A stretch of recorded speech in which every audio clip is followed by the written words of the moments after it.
All right, so I wanted to shoot this video about hardening off your pepper plants that you're bringing out from indoors, and I just kind of want to show you some of the things you might expect to see and maybe how I deal with it anyway when I do bring them out for the first time in 6 to 8 months of being indoors that whole time, and some of the things to expect when you see that and how to deal with that type of situation.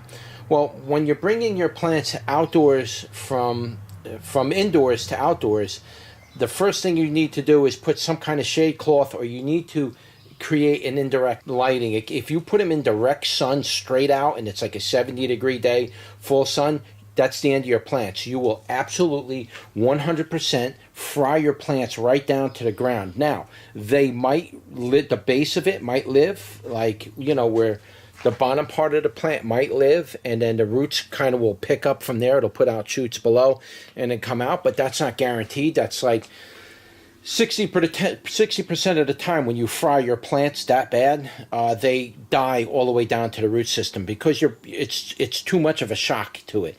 That's as if you just took a magnifying glass and just literally cooked your plants. But if you do it carefully and you bring them out, yes, you are going to lose all the original leaf foliage that's on these plants. All this original leaf that you're looking at here is all the leaf that was under 90 or 100 watts of fluorescent lighting at 6500 Kelvin.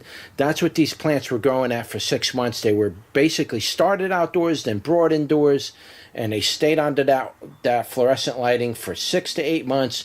And then I bring them outside, and you're going to lose all those leaves. Those leaves record the amount of light that's going into them. When the old leaves come outdoors, they don't have the sunscreen that they need to protect them from sunlight. Even though you can't see it, there's a sunscreen that's in those leaves that protects the plant. And so they don't have that level of sunscreen on them yet. So what happens is you bring them outside and the sun literally cooks them. It's like, it's like getting put in a microwave. So one of the things you need to do is protect it with some kind of shade cloth, or put it under a tree for now. So the most important thing is when you're bringing them outdoors is you want the plants to adjust to the new light cycle. It's going to adjust from what you had your lighting set at for winter time, your on time and off time. When you bring them outside in the outdoors, they need to adjust to natural lighting cycle. That becomes a very precise thing. The sun rises and sets precisely every day with a minute added here and a minute less here, and it kind of adjusts itself. You need to get your plants into that cycle of lighting so they can adjust on that level. That's one of the things that the plants need to adjust to. The other thing the plants need to adjust to is the intensity of the light that's coming into it. How powerful is the sun? What kind of bands are coming off the sun? The A, B, C, D bands are all hitting it now and cooking those leaves. So the plant needs to develop new leaves that have a sunscreen built into the leaf to protect it from the new bands of sunlight that it's being exposed to. So that's very important you understand that. One of the things you're going to start seeing when you first bring your plants outdoors, you got X-ray bands, infrared bands that are coming off the sun that you and I can't see, but the plants can certainly feel it. And once you bring them out into these new bands of invisible lighting that is hitting it, those plants are going to suffer to some degree. Like I said, these leaves are all going to fall off, but you don't want to burn them off the plant. They might get cooked a little bit, and then as they get cooked, they'll start to drop those leaves, and as they're dropping those leaves, new stems start to pop up, and then the plant can start its new cycle with the new season. That's how it has to work. What you're seeing here in some cases, you're seeing frost damage on some of these. That was my mistake. But you may start to see sun scalding on the leaves, which is like maybe what you see here. Can't see on the camera if you could see that. That'd be kind of what sun scalding looks like. All right, so you're going to see sun scalding on a leaf. Here's one that's got some sun scald. This leaf right here, that's got some sun scald. You're going to see that, and that's not a big deal. Those leaves are going to fall off. The new leaves that come out are the new generation of leaves that the plant's going to adapt to the sunlight with. So keep those things in mind. It's very important. The light duration plus the light intensity are very important aspects. The other thing that you really got to be conscientious of is now you got a new level of airflow coming into your plants that your plants may have not have been used to. None of my plants had a fan on them this winter. I brought them in from stagnated air to air that's now moving. I keep my greenhouse doors open. Air flows through all the time. It's getting a great exchange of gases. A gas exchange it's able to transpirate and respirate more than it did before. So now your plant has got to adjust to that as well. The other thing your plant needs to adjust to, the plant's also got to adjust to the humidity as well. So the moisture levels, the new way you're watering it, the way the soil is evaporating, it's not used to getting watered every day, my plants, maybe every 3 days or 4 days or something like that. Whereas now I kind of got to water them every day, but that's because the air is also helping dry out the soil. So these are all adjustments that the plant has to make as time goes on. So when you're hardening off your plants, you want to make sure they're in a shade so they're not getting cooked by the sun. They can slowly adjust mostly to the light cycle, the humidity of outdoors, the airflow that's blowing in around them, as well as other things too. There's a few things, I can't think of them at the moment. I'm just like going blank right now. But some of the things you're going to see is like I just showed you with the sun scald. You're probably going to see that. Another common thing you will see when plants come outdoors for the first time, they're going to go through a lot of shock. You'll probably see them do like what you see here. You can see these leaves are very wilted, and they're almost like I could crumble them up on my fingers, like they're almost dead, but they're not. They're just severely wilted because they're in a mild state of shock right now. In the morning time when the temperatures cool down and the light goes down and I give them a good watering like that, and there's plenty of moisture on the leaves and everything, and the plants can adjust to that, these leaves will perk right back up. They're wilting because they're shocked right now, and that's one of the things you're going to see. Here's some more plant leaf damage due to plant shock from bringing it outside, hardening them off too quickly. You can see some of the leaves curled up and burnt.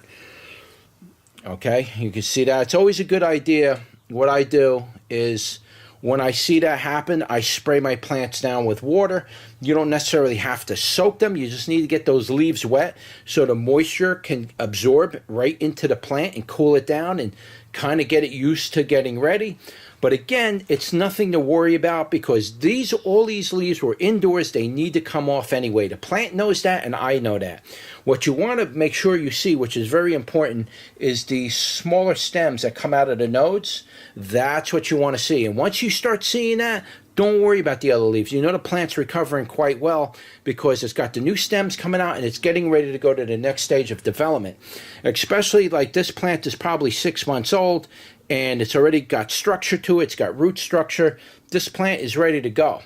So as long as everything starts going normally and the plant adjusts pretty quickly, this plant should be quite ready for outdoor planting, without having a problem of me killing it, because you really got to be careful of a lot of things when you're planting outdoors. You can see it's already got fruit on it, plenty of fruits. It's flowering. This plant was flowering all winter. It didn't really make any fruits through the winter, but it was flowering like crazy, and it'll probably flower again like crazy, and I'm not worried about it because it's going to get nice and big.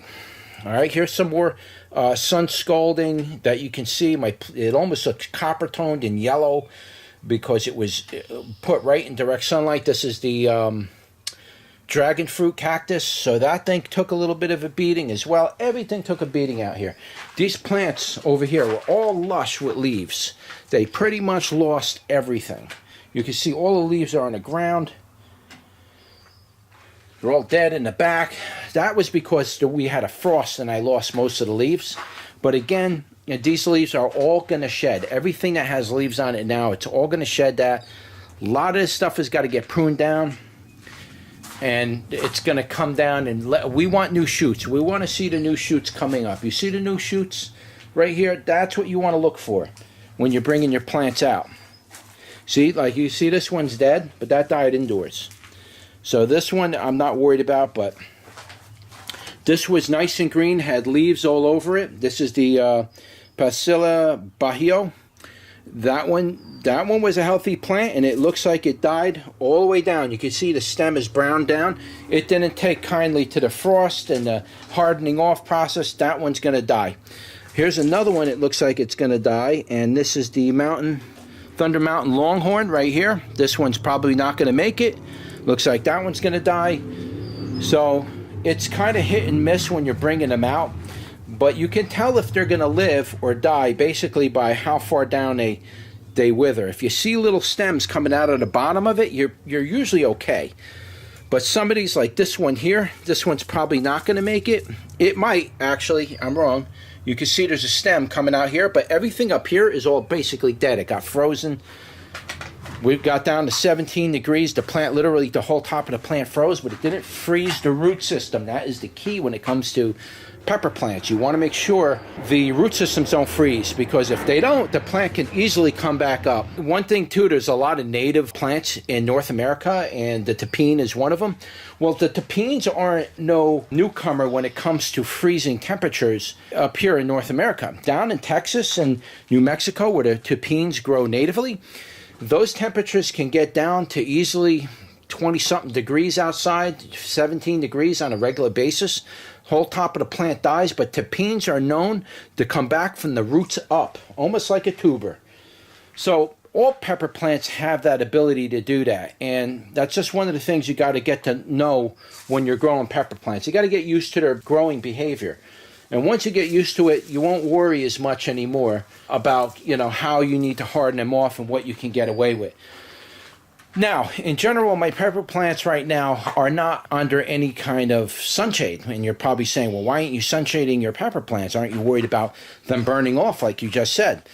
Again, like I told you, in my particular case, I know all these old leaves need to come off. So I'm not worried about it if they get slight sun scalding. They're going to drop anyway. The plants are going to get very big this year. They've been growing for 6 months now. And plus, I have panels on the roof here. These panels got a special coating on the outside of the panels that block most of the UVC rays. I think it blocks the infrared rays and the X-ray bands, because the infrared and the X-ray bands really are damaging the plants. So it blocks most of that, if not all of that. And so because of that reason, I can get away with it to some degree. Should you do that with yours if you have a greenhouse? I wouldn't recommend that unless you know what you're doing. Until you're comfortable with your greenhouse and you kind of know what's going on, how it works, and experimenting, like bringing your plants out and finding out where your tolerance is, it takes time to learn that. And until you get to that level where you learn that ability with your particular greenhouse, then you'll know if you can do it or not. In my particular case, these were $400 a panel, and I'm going to tell you right now, they were worth every bit of that $400. They maintain the heat, and they also really do block out a lot of the lights. They do it so good, in fact, these panels here, which are also rated for greenhouses, and ceiling panels supposedly have a coating on it as well that blocks out all the UVC. Doesn't even compare to these panels. These panels, I'll tell you right now, are superior when it comes to building a greenhouse. There's really not much of another option. You have that one main advantage to growing in your greenhouse using this type of polycarbonate panels. But when you bring your plants from indoors to outdoors, you don't know how many times I brought my plants, I would bring my starts out, maybe a little smaller than this right here, right? Bringing them out, put them out there for an hour in direct sunlight, wipe my plants, literally burned them all the way off almost to the bottom.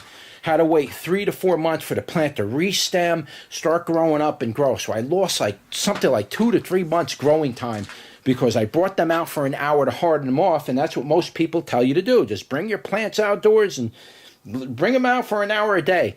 Not in the sunlight where I come from. You bring your plants out in this kind of sunlight, you're going to roast them. One shot. It only takes 1 hour to sunburn your plants. My recommendation is you need to put them under some kind of shade cloth or under the canopy of other trees, something like that. Like in my case, I have my greenhouse. I put them in here. I'm protected. I'm protecting them from the UVC rays that are going to cook them, because that is what kills those plants. Those plants don't have the sunscreen in the leaves yet in order to protect them from those ray bands that they weren't used to all winter. Or since you started them indoors, you may have started 2 months early. Now you're bringing all these beautiful plants out. You're getting ready to transplant. You put them in, and that's the end of them. I guarantee you, you are going to be really upset about that. So it's a very delicate balance when you're bringing plants outdoors and you're going to introduce them to the outdoors for the first time in either months, like I do 6 months indoors, 6 to 8 months indoors under ultraviolet lights. And yeah, I can bring my plants out, put them in here, work out the little bugs that it might have, and you'll watch in a few months I'll have a tremendous amount of plants growing and growth, along with, you could see a lot of them are already flowering, okay? See all these flowers already coming out? I already got fruits on a lot of my peppers. I'm going to be ready for an early season this year because I put the time into it all winter. I dedicated my winter time to getting these plants ready for outdoors and getting a good harvest, an early harvest this year. So if in order for me to do as I've been planning, I need to harden these plants off correctly. The last thing I want to do is bring them out here and get them wiped out in one shot. And that can still happen if we still get a frost that goes down to 15 degrees. I could lose everything in here. So I may have to still bring all this stuff back into my garage if I know that we're going to get a frost. All these plants may have to get brought back in. So it could still happen to me. If it's 28 degrees, then I'm okay in general. But if it's going to be, even if you see 28 on the forecast, it could still drop down to 17. So if you see 28's coming, it's probably a good idea to put everything in a garage or in your house or bring a heater in or something. You can't just leave them here because if you hit 17, there's a good chance you're going to get wiped off the face of the earth. That's what could happen when you're dealing with those temperatures. So that's a side note. I don't want to get into that, but it does kind of relate a little bit to, how you should harden your plants off. But I just wanted to show you some of the effects you're probably going to expect to see. You can see the wilting right here. You see the leaves are floppy and wilty, and that'll harden up overnight. They'll be stiff and strong in the morning. This is because the plant is just not used to the airflow, the moisture, the light, and everything. As soon as the sunlight comes out, boom, these things get wilty. They don't like the sunlight yet. They got to get used to it. Once the plant's strong enough and it starts taking light into all these leaves, then the plant will start to develop new shoots. It'll get a little longer. It'll drop the old leaves, and the plant's ready for its vegetative growth state, which is what we're trying to get to. All right, so I just wanted to talk a little bit about introducing your plants from indoors to outdoors and just getting them ready for, springtime. If you have any questions as to, what do you think you should do or how should you do it, or any questions in relation to hardening off your vegetable starts or anything, just comment below. I'll do the best I can to answer them. We'll give you the best advice we can. All right, so don't forget to like, share, and subscribe, and I will see you on the next one. Take care.